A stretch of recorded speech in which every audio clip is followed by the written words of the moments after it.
నమస్తే. Welcome to Rudra TV. Megastar Chiranjeevi రాజకీయాలకు దూరంగా ఉంటూ దాదాపు పుష్కర కాలంగా పూర్తిగా సినిమాలపైనే దృష్టి పెట్టారు. రాజకీయాల్లోకి తిరిగి వచ్చే ఉద్దేశం లేదని ఆయన పలు సందర్భాల్లో స్పష్టం చేసినప్పటికీ ప్రస్తుతం ఆయన గురించి మరోసారి రాజకీయ చర్చలు జోరందుకున్నాయి.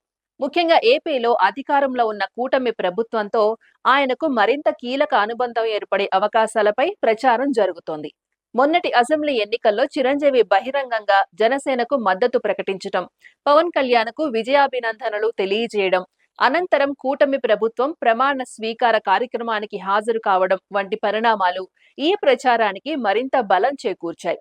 ఉమ్మడి ఆంధ్రప్రదేశ్ లో ప్రజారాజ్యం పార్టీ స్థాపించి రాజకీయాల్లోకి అడుగుపెట్టిన చిరంజీవి 2009 ఎన్నికల్లో 18 అసెంబ్లీ స్థానాలు గెలుచుకున్నప్పటికీ అధికారానికి దూరమయ్యారు. అనంతరం ప్రజారాజ్యం పార్టీని కాంగ్రెస్ లో విలీనం చేసి కేంద్ర మంత్రిగా పనిచేశారు. రాష్ట్ర విభజన తర్వాత కాంగ్రెస్ ప్రభావం తగ్గిపోవడంతో ఆయన క్రమంగా రాజకీయాలకు దూరమై మళ్లీ సినిమాల్లోకి రీ ఎంట్రీ ఇచ్చి విజయవంతమైన రెండవ ఇన్నింగ్స్ కొనసాగిస్తున్నారు. రాజకీయాలను వదిలిన తర్వాత కూడా కేంద్రంలో ప్రధాని మంత్రి మోదీతో ఏపీలో చంద్రబాబు నాయుడు, వైఎస్ జగన్మోహన్ రెడ్డి, ప్రస్తుతం పవన్ కళ్యాణ్ తో పాటు తెలంగాణలో కేసీఆర్, రేవంత్ రెడ్డి వంటి వివిధ రాజకీయ నాయకులతో సమాన గౌరవంతో సంబంధాలు కొనసాగించారు. ఏ పార్టీ అధికారంలో ఉన్నా వారితో మర్యాదపూర్వకంగా వ్యవహరించటం చిరంజీవి ప్రత్యేకతగా మారింది. అయితే 2019 ఎన్నికల్లో జనసేన ఓటమి, పవన్ కళ్యాణ్ 2 నియోజకవర్గాల్లోనూ ఓడిపోవడం మెగా కుటుంబానికి రాజకీయంగా పెద్ద దెబ్బగా మారింది. ఆ తర్వాత జరిగిన పరిణామాల్లో పవన్ కళ్యాణ్ ను బలోపేతం చేయాలనే ఉద్దేశంతో 2024 ఎన్నికల్లో చిరంజీవి బహిరంగంగా కూటమికి మద్దతు ప్రకటించారు. ఆ ఎన్నికల్లో జనసేన ఘన విజయం సాధించడంతో పవన్ కళ్యాణ్ ఉప ముఖ్యమంత్రిగా బాధ్యతలు చేపట్టారు. మరోవైపు మెగా బ్రదర్ నాగబాబు కూడా జనసేనలో కీలక నాయకుడిగా కొనసాగుతూ ఎమ్మెల్సీగా అవకాశం పొందారు. త్వరలోనే ఆయనకు మంత్రి పదవి కూడా దక్కవచ్చన్న ప్రచారం సాగుతోంది. ఈ నేపథ్యంలో మెగా కుటుంబానికి కూటమి ప్రభుత్వంతో రాజకీయంగా సహజమైన అనుబంధం ఏర్పడిందనే అభిప్రాయం వ్యక్తమవుతోంది. ఇదే సమయంలో మరో ఆసక్తికర అంశం రాజకీయ వర్గాల్లో చర్చకు దారితీస్తోంది.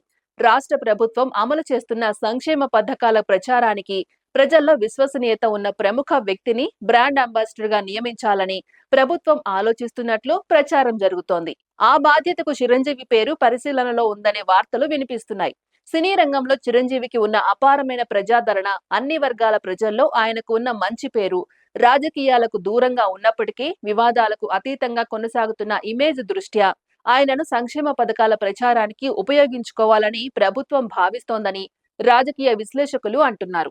ఇదిలా ఉంటే గతంలో భారతీయ జనతా పార్టీ కూడా చిరంజీవిని తమ పార్టీలోకి ఆహ్వానించేందుకు పలుమార్లు ప్రయత్నాలు చేసినట్లు వార్తలు వచ్చాయి. అయితే ప్రతి సందర్భంలోనూ ఆయన రాజకీయాల్లోకి తిరిగి వచ్చే ఆలోచన లేదని, తన జీవితాన్ని పూర్తిగా సినిమాలకే అంకితం చేస్తానని స్పష్టం చేశారు. ప్రస్తుతం కూడా అదే నిర్ణయానికి కట్టుబడి ఉన్నానని ఆయన సన్నిహిత వర్గాలు చెబుతున్నాయి. అయినప్పటికీ పవన్ కళ్యాణ్ రాష్ట్ర ఉప ముఖ్యమంత్రిగా ఉండడం, నాగబాబు కీలక పదవిలో కొనసాగడం, కూటమి ప్రభుత్వంతో మెగా కుటుంబానికి ఏర్పడిన సాన్నిహిత్యం కారణంగా చిరంజీవి ఏదైనా ప్రభుత్వ బాధ్యతను స్వీకరిస్తారా అనే అంశంపై ఆసక్తి నెలకొంది. అయితే ఈ ప్రచారాలపై ఇప్పటివరకు ప్రభుత్వం కానీ, చిరంజీవి నుంచి కానీ ఎలాంటి అధికారిక ప్రకటన వెలువడలేదు. అందువల్ల ఆయనకు సంక్షేమ పథకాల బ్రాండ్ అంబాసిడర్ బాధ్యత అప్పగిస్తారన్న వార్తలు ప్రస్తుతం రాజకీయ వర్గాల్లో జరుగుతున్న ప్రచారంగానే భావించాలి. ఒకవేళ అలాంటి ప్రతిపాదన నిజంగా వచ్చినా చిరంజీవి దానిని అంగీకరిస్తారా లేదా, గతంలో చెప్పినట్లే రాజకీయాలకు పూర్తిగా దూరంగానే కొనసాగుతారా అన్నది భవిష్యత్తులో తేలాల్సి ఉంది. ప్రస్తుతం మాత్రం మెగాస్టార్ మళ్లీ రాజకీయాల్లోకి రీ ఎంట్రీ ఇస్తారన్న వార్తల కంటే ప్రభుత్వ ప్రచార కార్యక్రమాల్లో ఆయన పాత్ర ఉంటుందా లేదా అన్న అంశమే అందరిలో ఆసక్తిని రేకెత్తిస్తోంది. అధికారిక ప్రకటన వచ్చే వరకు ఈ ప్రచారాలపై స్పష్టత వచ్చే అవకాశం లేదు. ఇది ఇవాల్టి అప్డేట్. మరో అప్డేట్ తో మళ్ళీ కలుద్దాం. అంతవరకు చూస్తూనే ఉండండి రుద్ర టీవీ.